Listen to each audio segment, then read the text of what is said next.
Hey, how's it going? My name's Siix. I'm just going to go over some employment skills taught by TTRPG Development. I originally had a thought for this back when I was applying for several jobs. I would tell people that, for my hobby, I created tabletop games like Dungeons and Dragons and whatnot, and that those skills transferred over into the professional space. Well, one time I did this while speaking to my now senior manager, and his response was, "How does this affect you professionally?" And I had no response. I was blank. I just said it taught me a wide variety of skills and different softwares, and that wasn't good enough. He said, "Which skills did it teach you specifically?" And I didn't have an answer, and I looked him dead in the eyes, and I was a deer in headlights. Could not find an answer. So I really took this experience. It kind of haunted me, and I looked inwards and tried to figure out what skills does tabletop development give us? Like, what does it actually teach us? And the most basic thing that I think really stood out and I should have answered with was iterative design. So I broke it down into 4 parts. Some people do like 6. There's 3. There's a bunch of different ones. What I like is create, which goes into test, that goes into analyze, that goes into refine. And then you iterate upon that and you go back to the drawing board. Sometimes you can skip create, but sometimes you can skip test. It's just the general thing. But I find that this is incredibly useful in a lot of careers. I am a data analyst, so it is incredibly useful for me to see what kind of data there is, to see what is applicable data, to bring this to people to see what is applicable to them, and then continue this process, analyzing it, refining it, the whole deal. You could also do this as a chef. You create a dish, you give it to 10 different people, they all give you different scores, and then you try and make it better. It wasn't savory enough, not enough salt, this, that, or the other. I find it is pretty helpful in almost all careers that I've done, and just something that sticks out to me. It is also very applicable in most hobbies to have iterative design, like painting, for example. You're gonna create a portrait.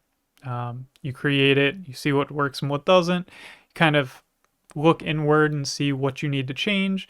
Maybe you need to study some more on a specific pose or specific hands or something like that, and then you refine that and recreate it and look again. Incredibly helpful, used in a lot of different hobbies, but it does stick out to me as something that if I said this to my now senior manager, I think I would have gotten more brownie points than I already did. The next thing is taking feedback. This kind of goes with the iterative design philosophy, and that is we're going to be testing a lot, we're going to be taking feedback a lot. And taking feedback is not actually as simple as it may seem. A lot of people I've noticed cannot take feedback to save their lives. Any feedback that is given, they do not enjoy the feedback, or they only take positive feedback, or the positive feedback falls on deaf ears and they only take the negative feedback. There is a little bit of caveat to taking feedback. I kind of am subscribed to the 2 philosophies of there is direct feedback and unsolicited feedback. Direct feedback would be you giving a question and receiving an answer. Oh, okay. Thank you, Kat. So you say, was this fun? You wait for a response, you get your response, you write that down. That is direct feedback. Your unsolicited feedback is when you are, say, playing the game, you're given, your speech about what's happening, someone says, this sucks. You start saying, what an enemy does, they say that's OP. They don't actually think about it And sometimes this might actually not be feedback and just someone talking, which I kind of call noise. And you have to cut that out of your feedback. When someone says this is OP and they don't actually look at the mechanics, they haven't interacted with it yet, they don't actually know if it is overpowered or not. They're just saying what they think. And that's noise. That's not actual feedback. That's them just talking.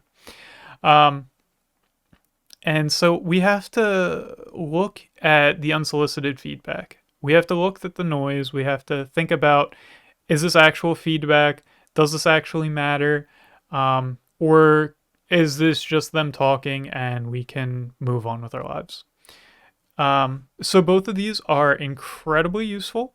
And being able to take this can improve your job quality. I was an electrician before, and getting feedback on, hey, you didn't run this wire tight enough. You could have ran it this way. You could have done this way, etc., etc. And regardless of the job getting done, there's always a better way. There's always a cheaper way. There's always a way the customer would prefer. So we have to think about those things. We have to customize. We have to take the feedback and use it. That's part of the iterative design. But going in a little bit deeper into this, and not so much talking about iterative design or feedback or anything like that, we have the technical writing aspect. You writing a tabletop game, even if it is incredibly simple, a one-pager, you are technically writing. Not technically as in you are technically writing, but you are writing technically. So you are explaining complex information that you are specialized in a clear and concise way. So if you were not writing technically and you were just kind of writing as you would be, storybook, players are going to get very different interpretations of what is happening. This can be okay in one-pagers. A lot of things can be like one word. I forget what the game is off the top of my head. Writhe, I think it is. That is a one-word TTRPG. And you can interpret that however you want. Very artsy. But 99% of tabletop games, I think, are going to have rules. They're going to be technically written. You do X, you do Y. Thing happens, you respond to it. So that's what I mean about technical writing. My book, specifically Godstorm, is about 40 pages solid of rules, which can be a lot, but there's a lot of examples. There is a lot of reference material and things like that. And I've been doing technical writing in IT and even kind of as an electrician, giving customers exact instructions and things like that. But I think it is helpful in a lot of different roles, and I think a lot of different roles will see this and think, wow, we need someone who knows how to do technical writing, even if it's at a hobbyist level. And the next thing is more or less applicable to all of us in the GM space, but that's scheduling people to get together.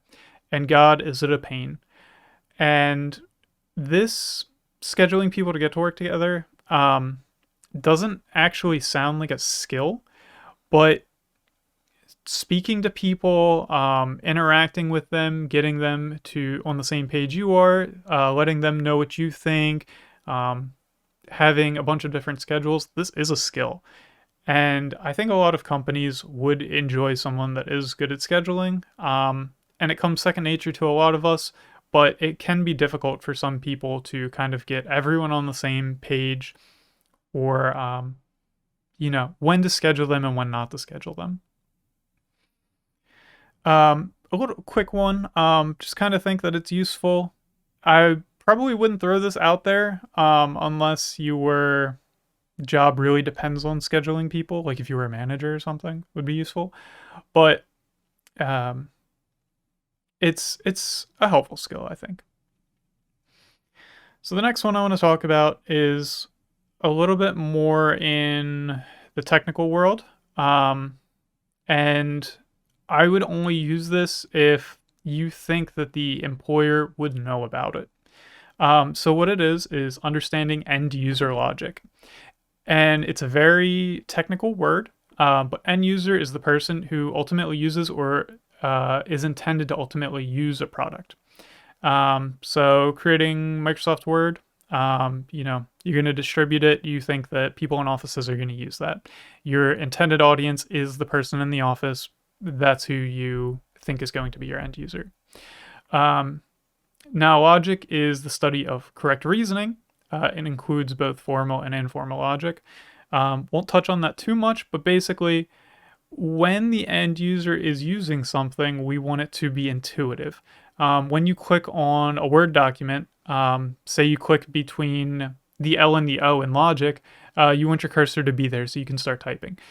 If you click in between the L and the O and it puts you it puts you at the top of the page, you're going to be kind of frustrated that you have to go down and you're going to want to know what the end user wants to do.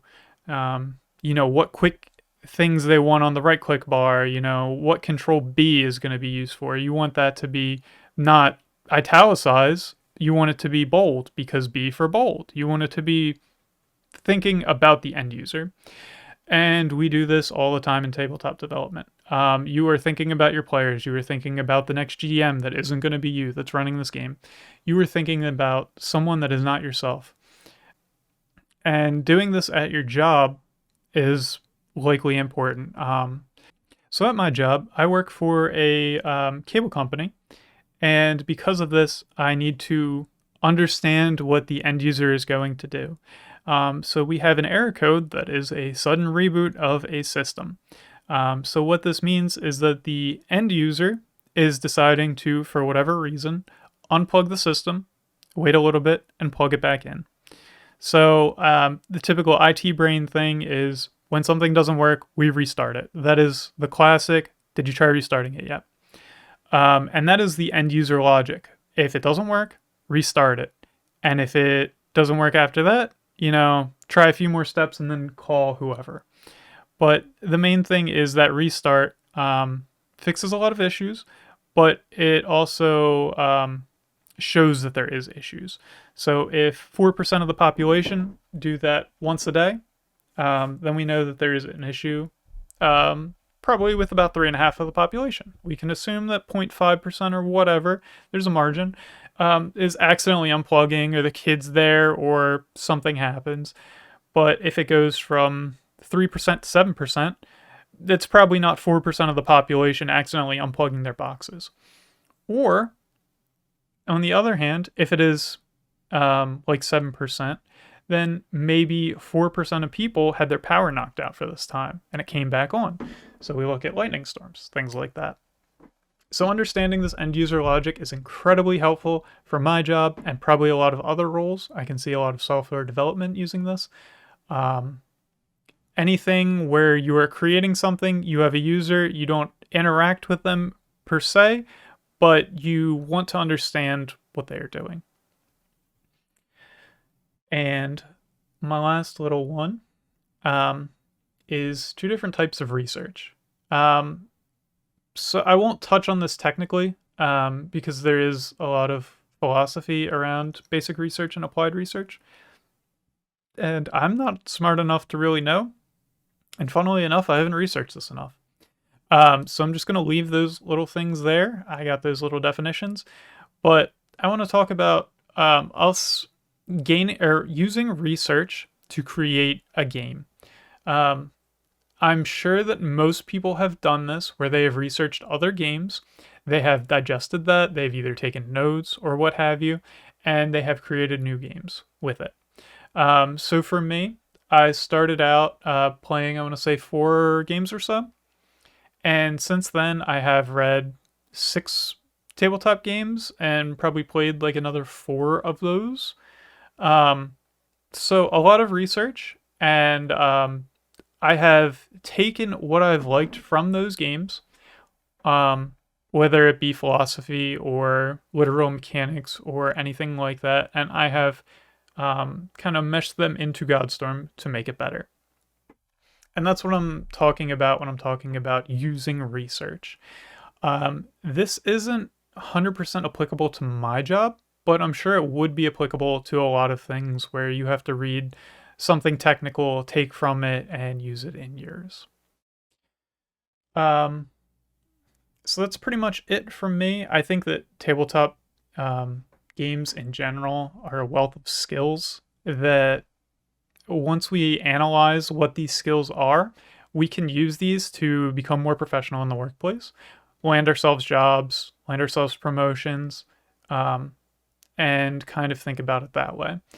And I would probably do this all over again if it's me, and say that I have employment skills taught by tabletop game development. But I want to know what you guys think, if there's anything major that I'm missing, or if there's anything that you think isn't applicable, isn't a skill that I listed, let me know.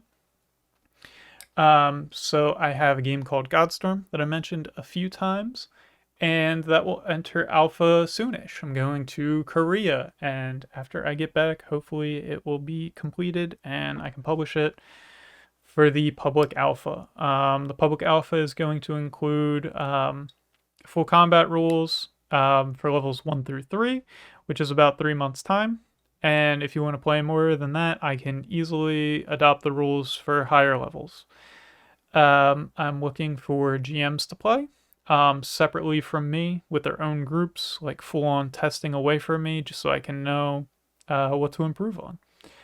You can contact me on Discord. There is a server below.